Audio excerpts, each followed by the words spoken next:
Hello, everyone. This is Mr. Informal back with a new Mr. Informal podcast. I go by the name of Mr. Informal. I hope all you are doing safe today. I hope you are healthy. And certainly summer is here. The weather is hot on certain parts of the country, but for the most part, the weather is warm. And so, please do not forget to add me on Instagram, MISTERINFORMAL. Don't forget to check out my website too. Got some great stuff in there. MrInformal.com, MRINFORMAL.com. So what do we have for the podcast 159? Well, we got 4 topics. Well, number 1, Google has decided to make chips now. Computer chips, microchips. Number 2, Netflix is getting on merchandise now. Now you can buy your favorite show's merchandise. Number 3, while boat shipping is still continuing to be a problem when it comes to the fashion industry, many have decided to forego boats. Instead, they decided to go airship, which is much more expensive. Last but not least, Wal-mart has this new member perks that could actually benefit the general consumers, to those who are in need, those who live paycheck to paycheck. So it might be great to actually be a good Walmart customer. And so those are the 4 topics for this Mr. Informal podcast 159. And so let's go ahead and start the podcast. So topic number 1 is from highbees.com, titled Google claims to be using artificial intelligence to design computer chip in under 6 hours. Process typically takes humans months to complete. Is that right? Well, Google claims to have created deep reinforcement learning software that can produce artificial intelligence chips much faster than human can, according to a paper in Nature Journal on Wednesday. Our method has been used in production to design next generation Google TPU, wrote the authors of the paper. Essentially, Google is creating AI design chips that can draw up a floor plan for more advanced AI system through intricate process that involves carefully planning components, including CPU, GPUs, and memory cores, in relative position across a silicon die. It typically requires months of intense effort by engineers to create these floor plans. But Google AI literacy system, which is equipped with a learning program trained on a data set of 10,000 varying floor plans, can produce manufacturable layouts in a much faster time frame. Wow. Okay. So this might be a pretty good, I shouldn't say invention, but assistance for creating artificial intelligence chips. But the question rises is that yes, it can produce 6 hours, but what about testing phases? What about going through the amount of problems that these chips can go through? I mean, I would think that by having to rush this out in 6 hours, I mean, there could be a bunch of problems, such as heat, certainly, the size of it. I mean, someone has to do it. I think engineers still has to let the AI know the size, certainly the materials, the positions, or is it going to be the AI that will position certain parts of components in a chip? So, I mean, it's a lot of things that can go through right now. I know that chip manufacturers having a problem right now. So many delays, so many orders. But, I mean, this is not going to solve your problems of supply. Because, look, no matter what you do in life, especially when you're producing chips, there are always going to be supply problems. I shouldn't say supply, but material supply problems. A lot of these chips are made of silicone, basically a lot of metals, a lot of aluminum. Same thing with copper. And so those materials are finite resources. And so again, this goes to where are they gonna get it from? Who's refining these materials? And so this AI can produce chips all it wants, but it's not gonna answer how the materials. Not only that, when will these chips be used for? Is it going to be used for cars? I don't. If from it sounds like it's not something that could be used for computers. Maybe. Maybe it's one of those for small consumer electronics such as Wi-Fi routers. Maybe speakers. Maybe smart speakers. I mean, it really depends. For smartphone system, I'm not entirely sure yet. Same thing with graphics cards. I know that there's still a challenge, especially with Moore's law, and so has it broke that barrier? There's a lot of things that can go through. Sounds good and all, but we need to see real world performance. So second topic is from retaildive.com. Netflix enters e-commerce fray as subscription growth slows. So, Netflix launched an e-commerce shop that will sell limited edition merchandise based on its shows and brand. As per blog post, Netflix.shop is available in the US and will roll out in other countries in the coming months. The debut collection includes streetwear and action figures based on anime series as Yasuke and Eden, along with apparel decorative inspired by Lupin made with Louvel in France. It also includes anime inspiration collectibles from emerging designers with product based on Stranger Things and The Witcher to come. While it already offers consumer products through partners like Target and Netflix, opening an e-commerce shop will give it greater control over revenue opportunities. The streaming giant reported revenue growth of 24% in the first quarter of 2021, but faces subscription growth slowed down. The slowed down because everything's opening up, people are going out, people are not watching as many shows as they used to be. They're not at home for the most part. For this type of plan, this is absolutely great for Netflix since they could own 100% of the revenue without having to share revenue profits with stores like Target or Hot Topic or even Wal-mart. I know Stranger Things has a cult-like following with a lot of merchandise. Same thing with The Witcher. The Witcher is certainly a video game first. I have that video game. Pretty good game. But in terms of this plan, I like it. It's certainly, maybe you can buy it on your TV. Maybe. That'd be great. I haven't tried it yet because I don't have Netflix. I don't plan on getting back to Netflix again, because most of the shows are not there anymore, and I don't know, Netflix is not what it used to be, from my opinion.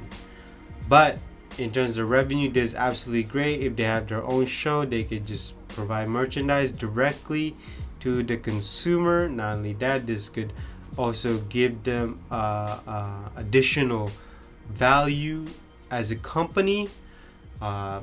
That could raise up their stock price, that could raise up their price, their growth price. Not only that, there's additional profit for them to absolutely gain.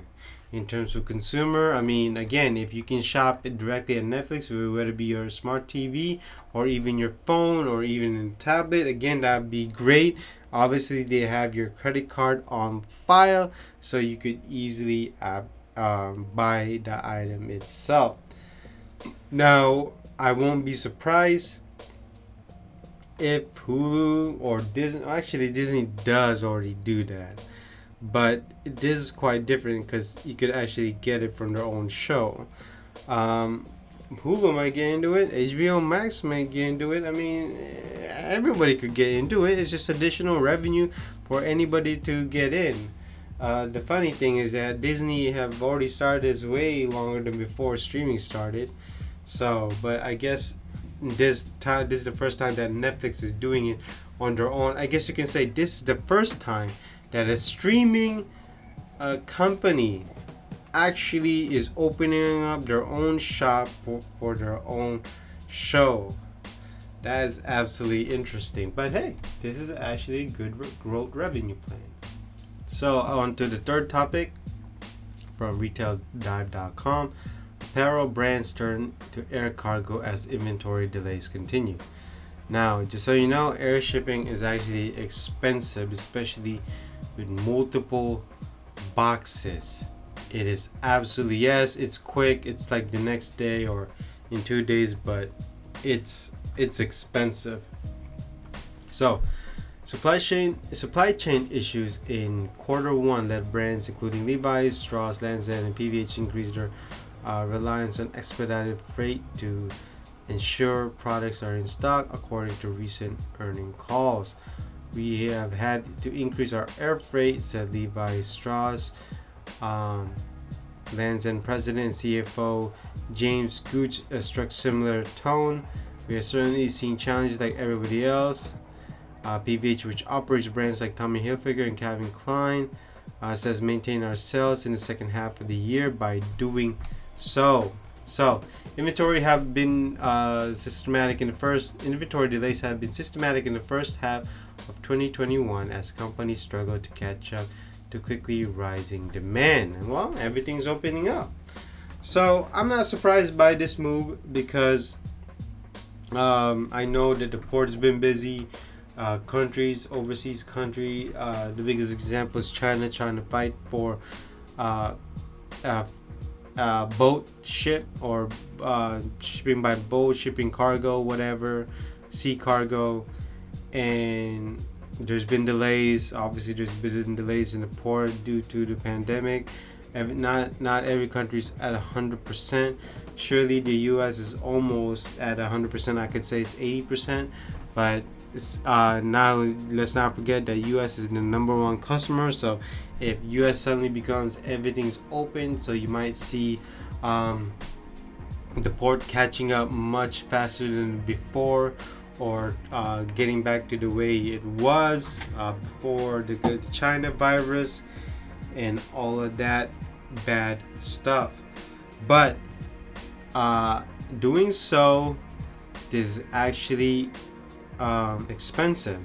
Case in point, in the article it says for many shippers, though bringing in goods by air freight can significantly increase expense, Peloton spent $100 million to speed shipping, including the use of air freight and expedited ocean shipping. Air freight has been a non-stop peak season mode despite pandemic-induced capacity decline, while other disruption such as Suez Canal blockage drove more demand to air. A vice president of air freight products and services. Wow, so you see, a lot of these air cargos, these commercial planes should also turn their planes into cargo instead. I mean, why not? I mean, that could give you more money. I mean, not as before the China virus, but certainly it's something. And also, not all air travel is at 100%. It's going to be a while until it becomes 100%. Hopefully by Christmas it does become 100%. So, I mean, the operational cost is suddenly just went up due to air freight. As you know, I'm sure FedEx is busy, UPS is busy, DHL is busy, and there are certain countries in the world that you can't even use DHL or even FedEx because of lockdown matters. I don't even know why, but it is what it is. And I know Amazon is suddenly busy using air freight or shipping their goods, even if they take it at a loss or even reduce profit margins. But hey, they'll take what they can get as long as the customer is happy. It's all about the customer retention. So as for the last topic for today, Walmart, Amazon simultaneously add prescription discount to members' perks. So check that out. Member perks, including Walmart. Could you believe Walmart is giving members perks? Amazon have always had members perks, 2-day shipping, Prime Video, and Prime Music. But Walmart, I know they only had 2-day shipping or next day shipping. So Walmart has added another perk to its Walmart Plus membership service, medication discounts. In release Monday, the retailer said Walmart members Plus can now access select medication at a zero cost and thousands of other discount up to 85% with the program the Walmart Plus RX or less. Wow. A day after Walmart announced the program, Bloomberg reported that Amazon started offering prescription for Prime members at the equivalent of $1 per month with 6 months supply. Can you believe that? So more generally though, Walmart's efforts in the healthcare space can be competitive advantage against both e-commerce juggernaut Amazon and other retail rivals. Walmart has been adding medical clinics and services to its location, giving customers a reason to come to its stores, deepening its relationship with them, and adding to the mountain of consumer data Walmart is amassing through its physical and digital footprints. The Walmart $4 generic programs at its pharmacies. The retailer has been offering discount medication to customers since mid 2000s. Yeah, what, like 99 cents discount? Anyways, this is great. Not everybody has Amazon Prime. Not every city has Amazon store or those 4-star store, whatever. And Walmart just has a bigger footprint, physical brick and mortar store footprint, and so anybody can just come by, and if you are a members plus, certainly you can get a discount on select prescription. Now, whether it be allergies, flu, whatever, simple stuff, that's still a discount that many people who live paycheck to paycheck or in low income can just go to Walmart and just get a discounted price on medication. Now, I do know what Walmart has when it comes to customer service, not really the best, but when people talk about Walmart, they're thinking about like the store aisles. They're not talking about the pharmacy here, okay? So the pharmacy is quite different. But just the environment of Walmart, just being there, is certainly just bad. But at the same time, this is great for those low income families who don't have big money to shell out medications, especially those medications that are patented, whatever. They're always expensive. But in any case, as you can tell, once Walmart did it, Amazon wants to do it too. I'm sure Target is going to do it too. I'm sure CVS is going to do it too. Walgreens is going to do it too. All kinds of membership perks is going to happen here. This is better membership perks than your local credit card. I can't believe this. But in any case, I think this is great for Walmart since they do have a big physical presence, physical and digital, because anybody can just go to Walmart, and especially if you are a member, you can get a discounted price. Not only that, being a member of Walmart is not as expensive as Amazon Prime. Also, again, you can easily go to Walmart stores and just go there and pick it up instead of waiting the next day to have it delivered to you. It's really simple. The bad thing about this is that it's still Walmart, as you can say. As I read in the article, a lot of consumer data. I'm not happy about that because you never know, hacking and stealing data, information stealing customers' data. I'm not sure Walmart is up for it. Again, any brand can be hacked. Same thing with Target, they've been hacked, and so we'll see how they do it. But in principle, this is a good idea. And so that basically concludes this Mr. Informal Podcast 159. Thank you for listening to me from beginning to end. Hopefully I gave you some insights, gave you some knowledge, gave you some news that you never heard before, and certainly gave you some insights on certain sectors of the industry. And so please do not forget to add me on Instagram, MISTERINFORMAL. And then check out my website, mrinformal.com, MRINFORMAL.com. And so I will see you in the next podcast. Be safe, be healthy, and please, always stay healthy. Bye-bye.